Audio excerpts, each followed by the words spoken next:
Is this the dagger?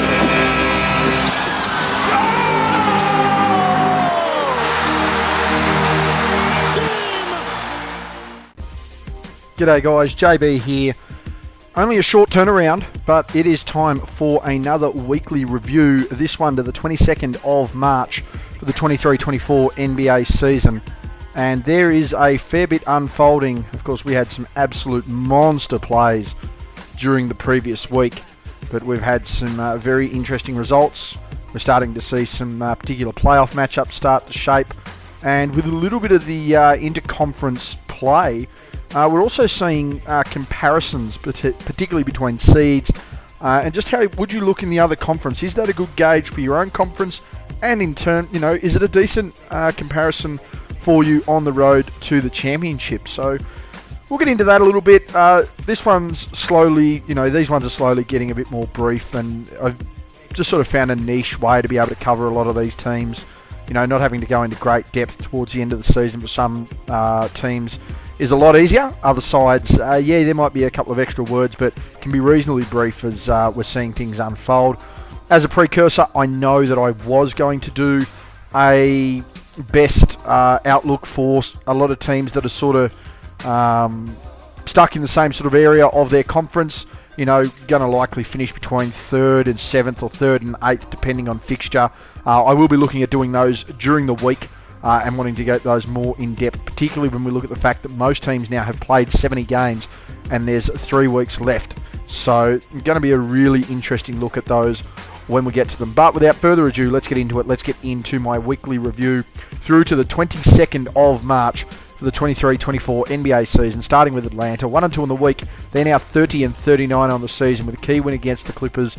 And also, though, a major loss you would have to consider it against the Lakers, particularly when you look at how they sit as a playing team on the other side of the fixture there. Dejounte Murray, their best player, 21 points, 5.3 rebounds, 10 assists a game on 3 steals. Just shy of 4 turnovers though, and it's the inefficiency from the floor that really does hurt. 41.4 from the field, 31% from deep, but was making 85.7 from the free throw line. I think the big 2 questions that now get asked around Atlanta is, number 1, can they hold on? Will Brooklyn chase hard enough to potentially catch them at any stage here in the closing few days and few weeks of the season? But number 2, the other question that needs to be asked there is, are they going to even be worth trying to put in? We know that Trae Young tries to turn things up in the postseason and when he's got a little bit on the line. So he may even do that, but you just never know. For me, Atlanta really at a crossroads, and again, another glaring example of why we shouldn't have a playing tournament. Boston, undefeated on the week, 4-0, 56-14 on the season. They are tracking very nicely to be finishing mid-60 wins, and genuinely the team to beat in the postseason based on regular season play. Very nice win as well against Milwaukee, which proved to be key as well, biting off one of the 2 or 3 contenders, if you could call them that, in the Eastern Conference. Peyton Pritchard really stepping up as well, and I think this just shows the depth that you've had all year with Boston. Another player just able to step up, play their role and deliver. 19 points, 3.8 rebounds, 8 assists over that week, less than 2 turnovers. And you look at the shooting splits there, 52.7 from the field, but it's 51.6 from deep and 100% from the free throw line. Really interesting stuff there for Boston, continuing to show their depth and just having guys step up and really get in their stride heading into the postseason. Really handy to have those key players and those role players doing their best. On the other side of it, Brooklyn there lost all of their games. They were all major in contention realistically for the play-in tournament. Cam Thomas, their best player, 24.8 points, 5 rebounds, 3.3 assists, 0.5 steals and 2.3 turnovers a game. 46.7 from the field, 92% from the line. Would have liked to have seen a little bit more out of him. 23.1 from deep, 26 and 44 on the season. It's going to be, it's going to be interesting. Really interesting to see what they do. They needed to try and bag those wins to bring it to 39-40 on the week. Unfortunately, just couldn't get that job done. They were 30-40 on the week. We're talking about a team that is contending to knock Atlanta out of the play-in tournament, but right now that is not the case, and Brooklyn just continuing to be on the wayside. Charlotte, also a team that didn't get a win, 0-2 on the week, 17-52 on the year. Trey Mann, their best player, 16 points, 6 rebounds, 5.5 assists, 2.5 steals. on 1.5 turnovers. Healthy splits from the field, 50% and 50% respectively from all over the floor and beyond the arc, and doing a mediocre job at the free throw line at best, 57.1. Charlotte, one of the worst teams in the league.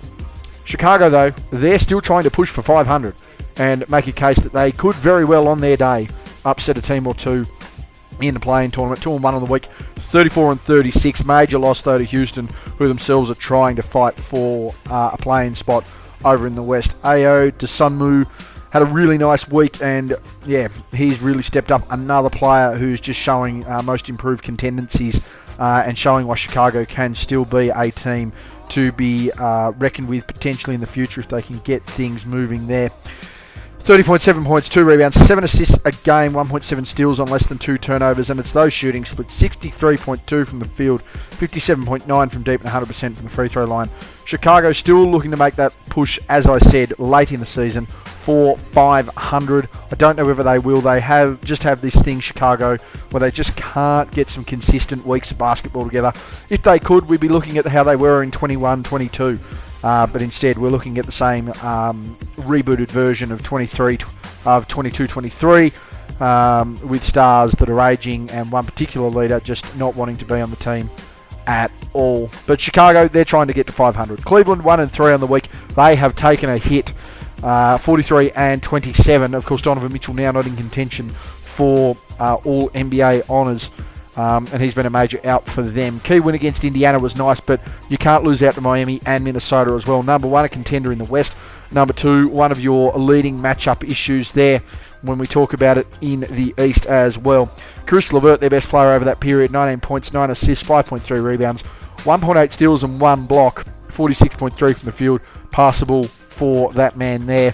2.5 turnovers, 27.8 from deep. I'd like to see that better, but making 8 out of 10 coming from the free throw line there. But for Cleveland, they've just got to work on things. They've really got to try and use that identity they have defensively, use that identity of their role players, and know that, okay, if Donovan Mitchell does come back into this team, that he's going to fit in nicely. It's not going to be a stress of, hey, we now need you to come back averaging 30, we need you to come back, we need you to be an effective player, and we need you to be consistent and the leader that you were prior to going on that injury run, but certainly the one that got us back into that position there. For Detroit, 0-4 on the week, continuing to be one of the worst teams in the league, 12-58 on the season. If they break 15 wins, it'll be a miracle there. Jaden Ivey, their best player, 15.5 points, 3 rebounds, 2.5 assists, 0.5 steals and blocks a game. Less than 2 turnovers, or just over 2 turnovers a game. So, not having the greatest efficiency there, particularly when you factor in 57.1 from the free throw line. However, did look okay at the field, 51.9 there, 28.6 from deep, needs to do a bit of work. Detroit still just being a bad team. Indiana 3-1, 40-31 on the season, and they are trying to tick over really, really nicely. They're trying to build a little bit more momentum, and a lot of that momentum helped them get that win over Golden State. Crucial as Golden State try and fight for the play-in tournament and themselves really look like an okay team when they're fighting. Pascal Siakam, crucial in that one. Across that week, 24.3 points, 11.8 rebounds, 3.8 assists, 1.5 steals and 0.3 blocks, less than 2 turnovers, over 55% from the field, over 38% from, or close to 38% from deep. Just really trying to push things there, and 60% from the free throw line. So for Indiana, they're now 10 games close to it, above 500. They look like a team that if they can really get on a run, can push 46, 47 wins here. I don't think they're going to get to 50. 46, 47 wins. Siakam back playing all NBA level basketball. Halliburton still remaining one of the 10, 15 players in the league this year, and certainly one of the All-NBA second team contenders for me. I think he's going to be right up there in the MVP race as well. A nice season for him. Complimentary there with Siakam, and plenty of pieces around them as well. Indiana just looking to hit their stride to cause a bit of noise in the postseason. Miami 2-2 on the week, 38-32 on the season. They are tied with Philadelphia, and that would be a really interesting battle as to who is going to claim that particular seed there. Defeated Cleveland, but did lose out to Philadelphia in that matchup there, so that makes for interesting times. Also lost out to New Orleans, who are a team that could potentially crack the top 4 in the West. Much like Miami there, who at one point were fighting for a very similar position. It just does make you wonder exactly where all of these teams sit. But Terry Rozier, he's been nice all season. I thought he was, or certainly has had a case still, has been the best overall player Charlotte has had this year. But he's continued that role here with Miami. Hasn't needed to be as predominant. Of course, you've got your Bam Adebayos, you've got your Jimmy Butlers, even Duncan Robinson and Tyler Hero are trying to do as much as they can. But he's been really nice. He's really pitched in well. He's had a pretty solid week here as well. 18.5 points, 5.3 rebounds, 3.5 assists, 0.8 steals and 0.3 blocks. Less than 2 turnovers a game. 48% from deep and 100% from the free throw line, so really trying his best there. But it's that 40.8 from the field that does make you wonder, and particularly when a player has a week like that, why don't you just keep shooting threes? The analytics keep saying that anyway. As I said, I'm going to have a really close look at how teams are sitting on this one here. Obviously, I want to see where Miami, where Philadelphia, where Indiana are all going to sit. They're all going to be around that same spot from a circumstance there. Your Clevelands, Orlandos, and New Yorks, they take up the other key spots. Then you have, of course, Milwaukee at the 2. You then have number 1 seed being the Celtics.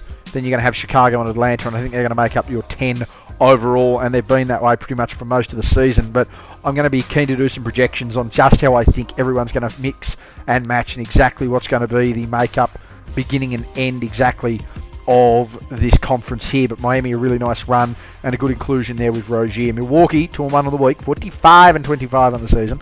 Key win against Phoenix, but did lose out to Boston. And when one of your, if not the main contender for you in the East has got your number, Giannis has been unsettled.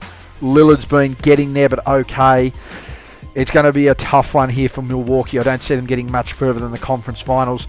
Then again, I thought they were going to come out of the East last year, and here we are talking about them having been bounced out by the Heat. Lillard had a really nice week, 31 points, 4 rebounds, 11.3 assists. So still trying to get a little bit done there where he can. 1.3 steals, 4 turnovers is concerning, but it's that efficiency from the field. 51.6 overall, 51.7 from deep, and 100% from the free throw line.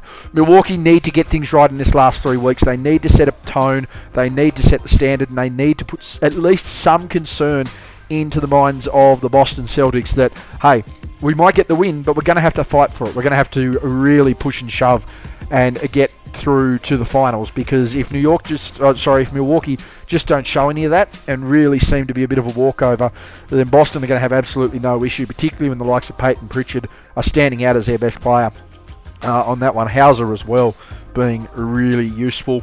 So for the Bucks, yeah, nice week, but it needs to be better. They genuinely need to be a mid-50 win team if they're going to have any sort of contention.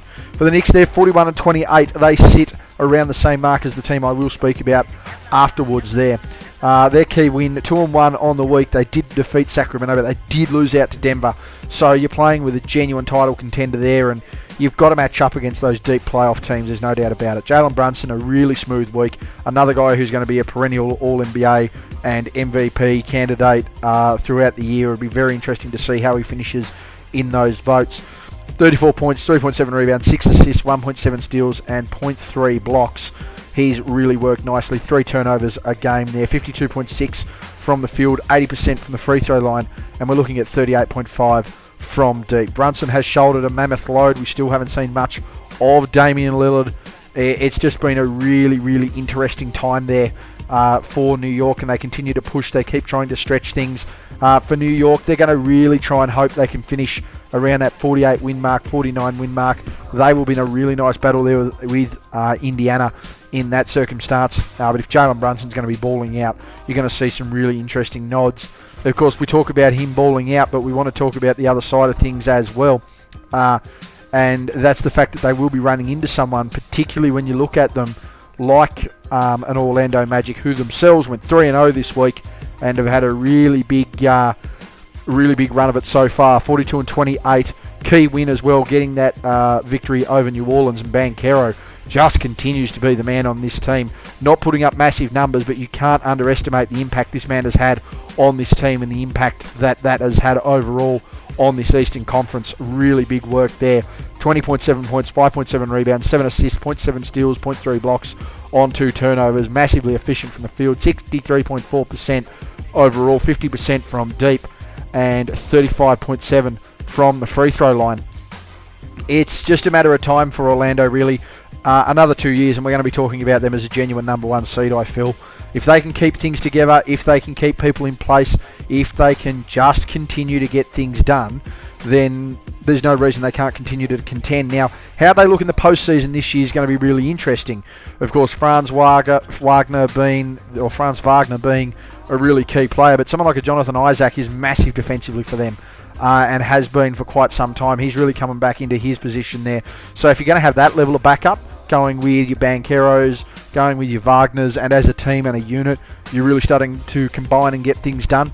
It becomes a really dangerous matchup there any way you look at it. For Philadelphia, 2-2 on the week, 38-32 as I mentioned. They just don't have Joel Embiid right now. And that is the scary thought. We've got a team that's still sitting at 500, still potentially going to be getting a top 6 seed. If they get 7 or 8, and they've got a Joel Embiid back, whether he gets back for the last week and tries to get some conditioning in, we will see. But they will be a tough matchup, an interesting matchup, particularly as a team that looked like they were going to be one of the 3 seeds in the East. Key win against Miami. Did lose out to Phoenix and the Lakers, though. And of course, Phoenix are a really good gauge for a lot of what their conference play is going to be, particularly the Lakers as well, though, where Philadelphia could be playing a team very similar to that if they get into that playing tournament. So there is a lot of work that needs to be done from a Philadelphia standpoint to try and negate some of those losses and exactly how they're going to handle themselves against some of those deeper teams. Kelly Oubre Jr. with another good week. 20.3 points, 6.3 rebounds, 2.8 assists, 1.8 steals, and 2.3 blocks. So trying to get it done all over the floor there to try and assist everything they can. 42.5 from the field and 27.3 from deep, though, and I mean, that probably speaks volumes. If you see that as an efficient game, all of a sudden you're looking at a 3-1 week, maybe a 4-0 week, and you're nearly 10 games above 500. But for Philadelphia, it is a matter of when will Joel Embiid come in, where will they be in the seedings, and exactly what kind of an impact does all that timeout have. So we will see what goes on. We'll see how Philadelphia pan out. Toronto 0-3. They're 23-47 on the year. They're not going to be making the postseason. They are just getting through those final weeks. They're not even going to look at a play-in tournament. Jordan Nwora, 14.3 points, 4.3 rebounds, 1 assist, 0.7 steals, 0.3 blocks, 69.2% from the field's okay. In fact, it's very, very good. It's epically elite. I've undersold that, something chronic. And 25% from deep isn't ideal, but 83.3 from the free throw line. Ultimately here for Toronto, they are just wanting to get through, get unscathed, get some minutes into some bodies, really work out where they sit next year, whether that is live in game or whether that's just trying to work out exactly what they can do with their list to try and build things. Washington finally 1-3 on the week. Nothing too exciting, nothing too extreme. They continue to be one of the worst teams in the league as well. Jordan Poole, 17.8 points, 2.3 rebounds, 4 assists, 1 steal a game, 43.3 from the field, 90% from deep, and 40.9 from the free throw line. Still trying to put in a bit of work. My player of the week, leading the Boston Celtics to a 4-0, and I think this is just encompassing of how good a team they are, but just the quality of their role players, exactly what they're doing. Peyton Pritchard, for me, their player of the week. Just epically efficient scoring. Reliable as a facilitator, gets that ball moving. So not only is he able to sort of pour in the points when his team isn't involved, but he can certainly get the ball to the hot hand. And getting the ball to the hot hand is absolutely crucial if you are a team like Boston that's trying to get the job done. Going from the totality of the East and their teams, let's look at the conference as it sits now. The Celtics and the Bucks clear 1 and 2. I don't think anyone's going to knock them from that particular perch. You look at the Cavaliers at 3. They're going to be battling with Orlando potentially for that top 4 spot. The Knicks maybe as well around that 5 mark. But then it's going to be the Pacers, the Heat and the Sixers that are certainly going to be battling out for that final spot. Can the Sixers get a bit of a run on? Can the Heat get a bit of a run on? Can the Pacers maintain? Yet to be seen. I think the Bulls are clearly the 9th seed, and the Hawks are clearly the 10th seed. But there's nothing extreme or enlightening about exactly what Atlanta are going to try and do in the postseason. There's nothing there that makes me sort of sit up, take notice, and think that things are certainly going to be different when they get to that particular stage. Over to the West, we will start with Dallas, 3-0 on the week, 41-29. They are trying their absolute best, and they are going to continue to persist. They have one of the best guard 1-2 combinations in the league, and when you look at that photo of Kyrie Irving after he hits that absolute miracle of a game winner there over Jokic with the left hand. It just shows the depth and the ability to deliver late in games that Dallas has. It's the massive tick they've got. Kyrie Irving, their best player, and it's coming from an efficiency standpoint here as well. It's very hard for me to nominate someone who shot less than 40% from the field as your best player. Turn the ball over a little bit. Again, high usage rate for Doncic, but there is a level of efficiency I do need to account for. 22.7 points, 6.3 rebounds, 6.3 assists there for Kyrie, 2.3 steals and 0.3 blocks, less than 2 turnovers, 46% from the field, 100% from the stripe. Would have liked to have seen him do a little bit more from deep at 25%. This is a guy that's clearly capable, a guy that can get it done, does get it done, and honestly, he's the kind of guy that you want in your team in the big moments. He's been like it his whole career. He'll continue to be it. If Dallas want to make a big run, they need to make sure that Kyrie's on, and they certainly need to give him an opportunity to display that in tough times when the game gets a little hot under the collar. Denver, 2-1 on the week, 49-21 on the year, and there's a fair chance that they're going to go mid-50s as well. Just really looking to get involved there where they can, really try and make something of it. But, you know, it's just that up and down seeding right now in the West that really sort of does have you ask a lot of questions. I'm sold on the idea that Denver can come out of the West. I'm sold on the idea they can repeat. I'm just not necessarily sold exactly on where they're going to finish, because it does become a real concern right now when teams are taking them on, having close games. Yeah, they're probably not going to beat them in the clutch, but they're certainly going to beat them with an effort. They're certainly going to try and have a home court advantage. And for an opposition team, not having to play, if you go 7 games, not having to play 3 of those games in the Mile High City is going to be a massive advantage for them. So we'll see exactly what goes on. Again, key win against Minnesota is huge, knowing that they can get it done against those top teams. Dallas does worry me a little bit, purely because Kyrie can just get on that level of roll, and you do need to be able to be accountable defensively. But on the other side of that, they have so many hot hands and guys that can deliver down the stretch. There's not really much to worry about. Experience is what's going to keep them over the top, and I think it's going to be very much the same story as we go forward. Golden State, a team that only just a month ago didn't look like they were going to make a run to the play-in tournament, all of a sudden now a team that wants to try and really make a push to crack the 8th seed. Don't know whether they can do it, but they're certainly going to have a red-hot dip at it. They went 2-2 on the week, defeated the Lakers, which is really, really handy, and one of the longest finishes to a game ever in league history. I think the last 2 minutes was the longest ever in real time in league history.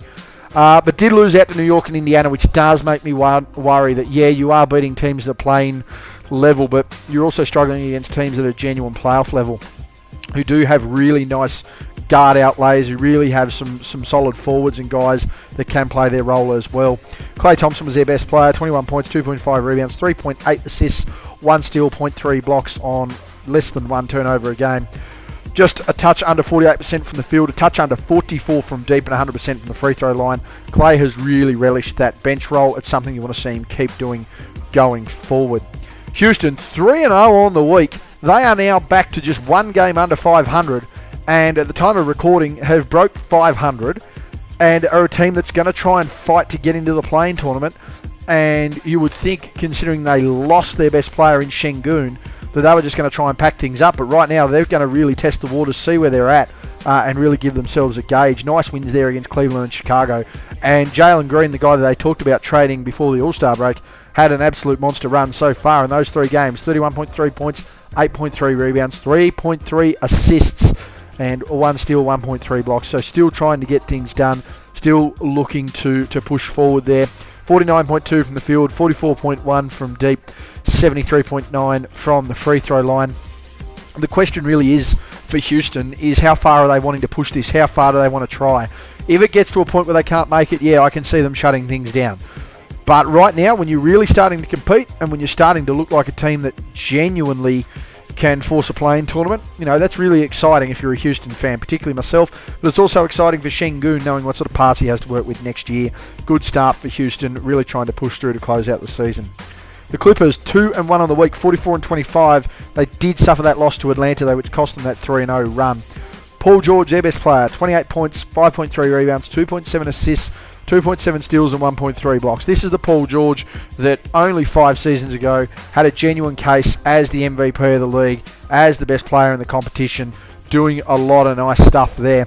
And he's back doing it again here. 55.8 from the field, 44.9 from deep, 100% from the free throw line. Ultimately here for Paul George, it's just a matter of being consistent. It's a matter of staying healthy. It's relishing your opportunities.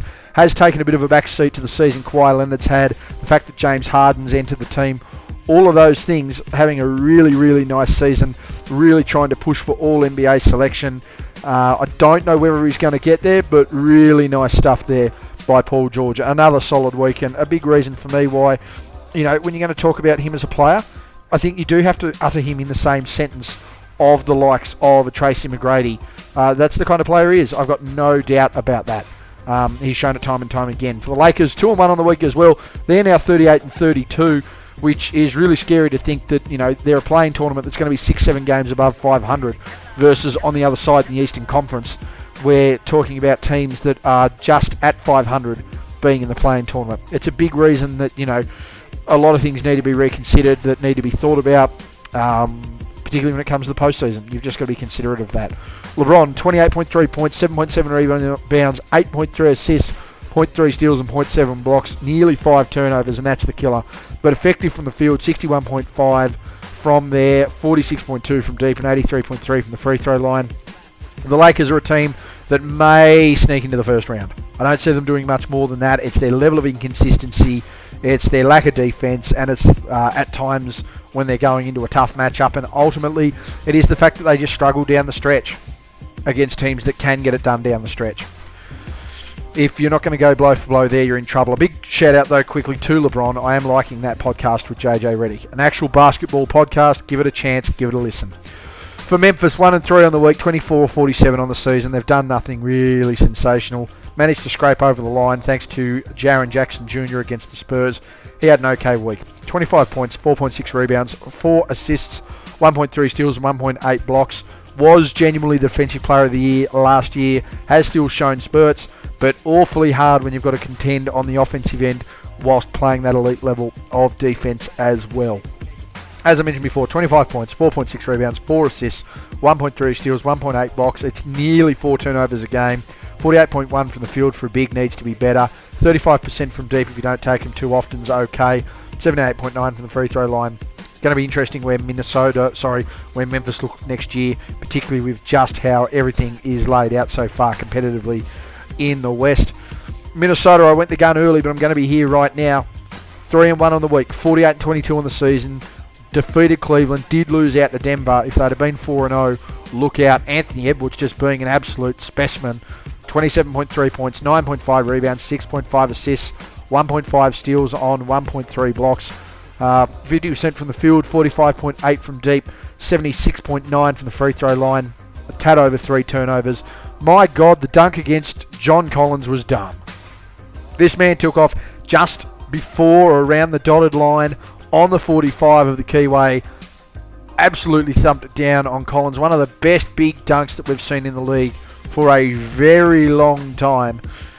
Anthony Edwards is a freak. And again, he's just reminding people because he had such a nice floor game this year. He hasn't had to attack the rim and being an athlete there because the amount of spacing that's there this year with the defensive presence of Gobert, just how they've clicked as a team. He's been able to work on that jump shot. He's been able to work on the mid-range. He's been able to work on facilitation. But you do forget the athlete that he is. You do forget the ability he has to get to the cup. A really, really nice work there. For me, Anthony Edwards really making that case for that All-NBA first team. Because, based on the NBA's criteria, it's the 5 best players this year that are eligible. And I have no qualms in saying Anthony Edwards is in that conversation. Couple of really winning teams here over the last week as well. New Orleans 3-1, 43-27 on the season. They're trying to crack that top 4 of the West. Defeated Miami, did lose out to Orlando. Interesting mix there. And it's not just the players that make it interesting, it's just the, you're going up against Orlando, who potentially could crack to a top 4 there in the West. So could New Orleans, in the East, so are New Orleans, likewise in the West. Key win against Miami, they're a genuine playoff team when they're on their night, so to get the better of them is a good sign. It's just a really weird team right now, New Orleans, because you do have Brandon Ingram, who has suffered an injury, but you also have Zion running the point, and then you have someone like on screen there, CJ McCollum, as your best player on the week, who's just getting up shots, who's playing efficiently. A guy who I still feel has too many touches, but he somehow managed to switch it up from his lung issues earlier in the year. 23.5 points, 2.8 rebounds, 5.8 assists, 0.8 steals a game as well. 55.4 from the field, 50% from deep, and 75% from the free throw line. Just working hard. You know, you're looking at New Orleans probably going to have up to 10 different players or 3 players with 10 wins this year. Everyone's contributing, everyone's leading, and it's from the front. You're also seeing a lot of impact outside of that as well. But New Orleans, a team that you would not want to run into right now in the postseason, because they have been really interesting, and they can give anyone a fright on any given night. OKC, they were 3-0 on the week, 49-20. They're cruising. They look like they're going to be 50-20. And Chet Holmgren, surprisingly, was their best player on the week. 25 points, 11.7 rebounds, 1.3 assists, 1.7 steals, and 2.3 blocks. Efficient from the floor, 63.3%, 38.5 from deep, 87.5 from the free throw line, 1 turnover a game. It's just a shame Wembanyama's in the league, because if Wemby wasn't in the league, you're looking at the Rookie of the Year. And he's been a very, very clear-cut second for me. And that's clear-cut not only from first, but also from third. So he does try to get it done. He is in a side where he isn't the number one spot, obviously, like Wemby, but, you know, he's still putting up Wembanyama level numbers on any given night. He is efficient as a scorer. He is efficient as a defender. He's got length. He's got size. There's just so many factors right now that go the way of Chet Holmgren and exactly how he plays into that OKC team, who themselves are looking really, really nice right now. Phoenix, 2-1 on the week, 41-29.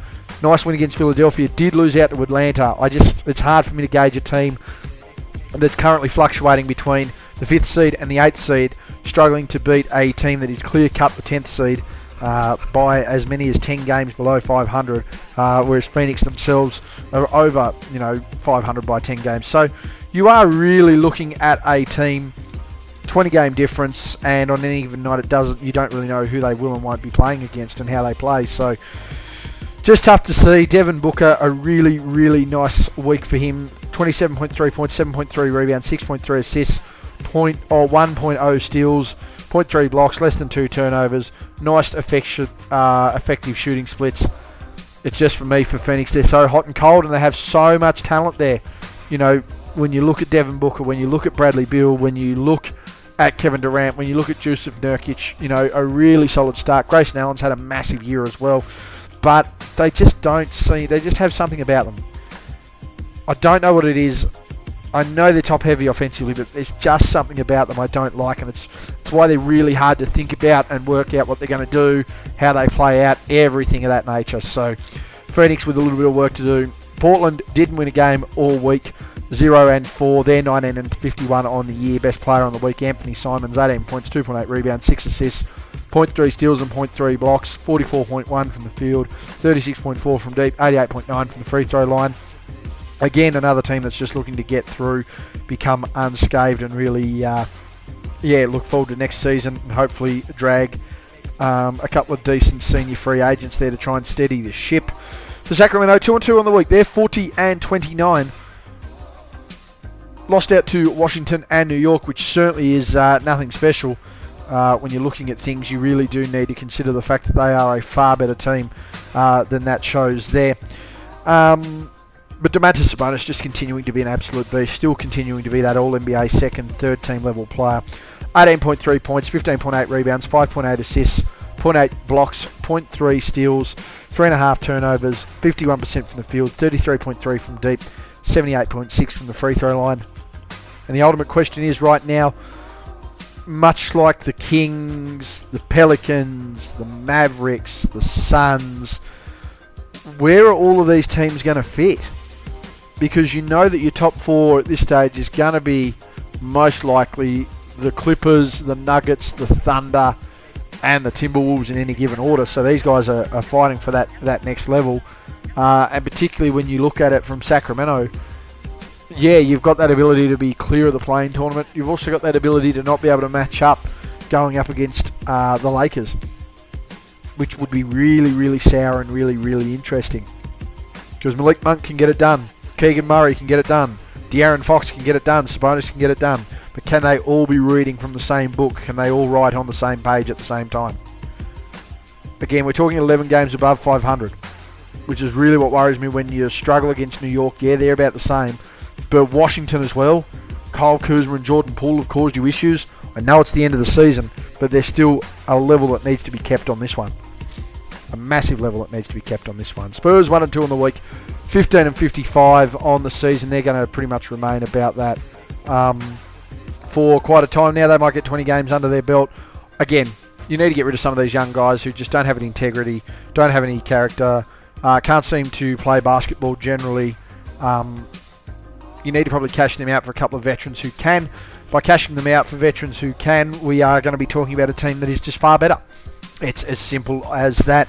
Wembanyama, their best player, 25.3 points, 14 rebounds, 5 assists, 1 steal, 5.3 blocks a game. This man is going to out-block some teams this year, I feel. I don't think it's going to be too much worry either. 5.3 turnovers, not ideal. Inefficiencies overall from the field, from the line, and from deep, not good. But this may be the worst version of Victor Wembanyama we ever see, and it's frightening.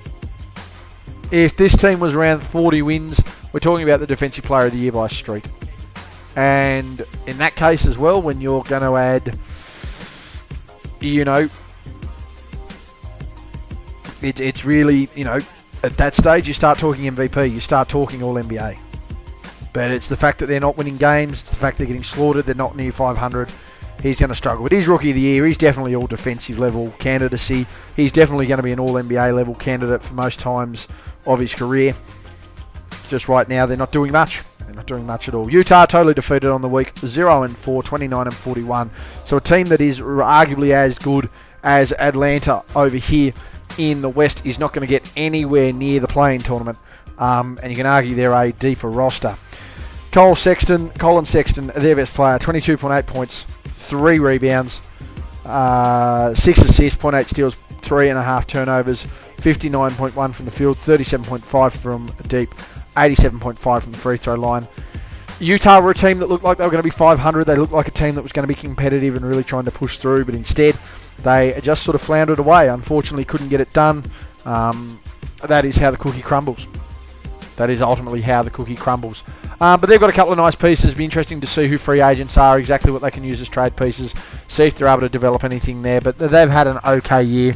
As I said, thought they were going to make a run towards 500. They just weren't able to get that done in the end. Player of the week for me in the West become really easy and really simple when you saw how the team played, when you look at those massive dunks and just the contributions that he has. Anthony Edwards, 27.3 points, 9.5 rebounds, 6.5 assists, or 1.5 steals and 1.3 blocks, a little over 3 turnovers, 51.2 from the field, 45.8 from deep, and 76.9 from the free throw line. Edwards just continuing to move forward, and a really nice piece of information as well that was delivered, that Michael Jordan does not mind watching Anthony Edwards and thinks he goes about it the right way. Pretty decent endorsement, if you ask me, regardless of what you feel your opinion is on Jordan, where you rank him, anything of that nature. Very big compliment to say that Michael Jordan tunes in and watches your game and enjoys your game. That's a guy who's going places. Definitely a guy who's going places. Finally, top 10 in the West, and we'll do a similar prediction breakdown as time goes forward as well with these teams.